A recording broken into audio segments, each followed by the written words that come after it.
area. Meanwhile, as politicians and leaders scramble for the youth with reports that the next election will possibly have the highest number of new and youthful voters, the youth have been urged to take up the leadership positions.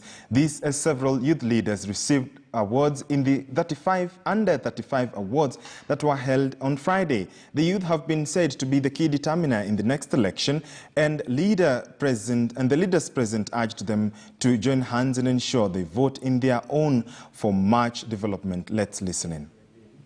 Once you focus, you believe in God, and you have the consistency, I think we'll reach far. So nobody should tell us, no, you're young, you don't have money, you come from the smallest community. No, as long as you believe in yourself and believe in your Creator, and you have the consistency, because what we lack young people is the consistency.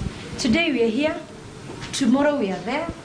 Then, we just lack that balance. We just need to focus. Residents of Kilifi County have been urged to discard the old tradition of preserving dead bodies for longer periods, while officially opening a 64 holding capacity state-of-the-art funeral home at the Kilifi County Referral Hospital.